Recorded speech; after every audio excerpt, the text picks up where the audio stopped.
Welcome to a new edition of Finance TV. Today with our studio guest, Larry Rosen, CFO of Deutsche Post DHL. Welcome to our studio. Thanks, great to be here. So, Deutsche Post is performing very well. You're outperforming global logistic giants like FedEx, TNT, UPS in terms of sales and profit growth and share price performance as well. So what happened to good old Deutsche Bundespost? Well, I think, we've worked very hard and we've uncovered the underlying strengths that were there, and what's emerged is a company that is very strong, has very strong structural advantages with its position in the emerging markets, with its very good position in the mail and small parcel market in Germany. And we've also become more efficient. We've reduced cost, and we've also really concentrated on the customer and the customer needs. And those are the main ingredients that have led to our success. How important is it for Deutsche Post to grow that fast? Growth is really important for us.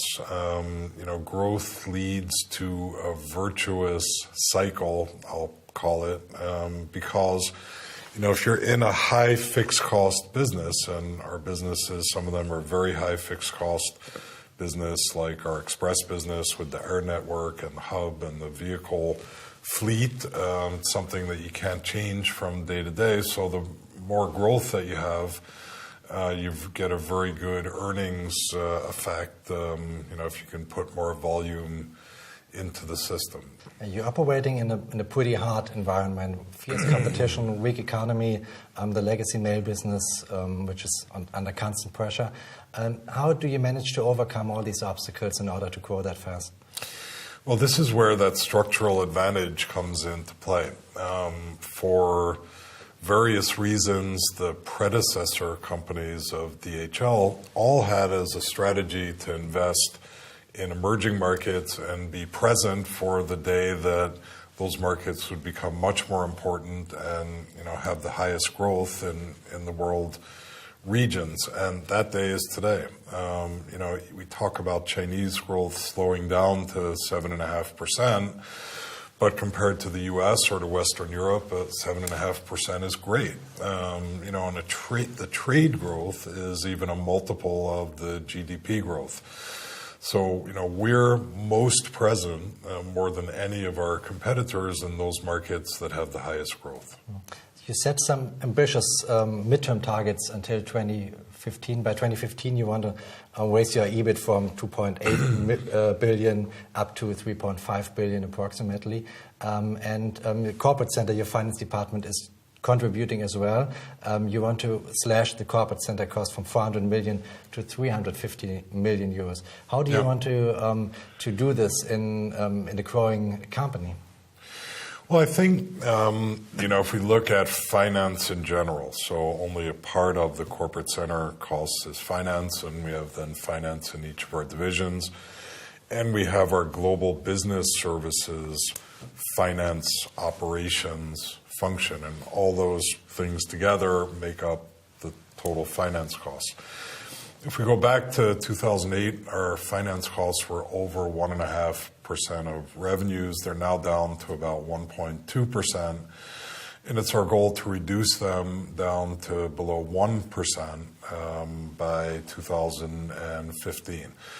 And, a lot of that is transformation. So doing those things that we can do in service centers, either captive or third party, and migrating those activities to shared service centers.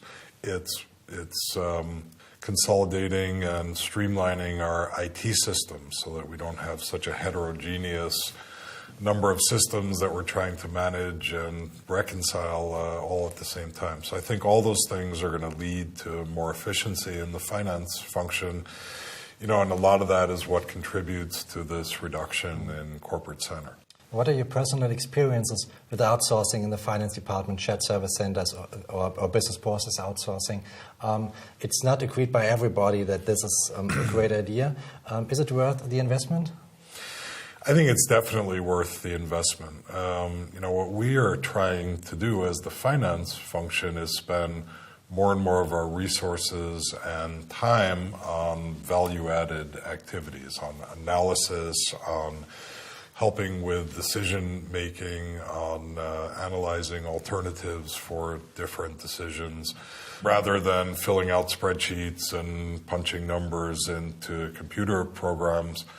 And so those things that allow us to shift the resources and the resource allocation that we make to finance toward value-added activities and away from kind of routine transactional activities are what we want to do. And, the shared service centers, whether it's captive or external, go in that direction.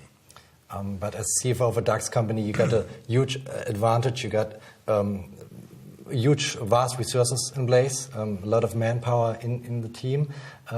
If you consider yourself being the CFO of a smaller company, for example, a Mittelstand company, would you still be able to pursue outsourcing projects like the ones you mentioned before?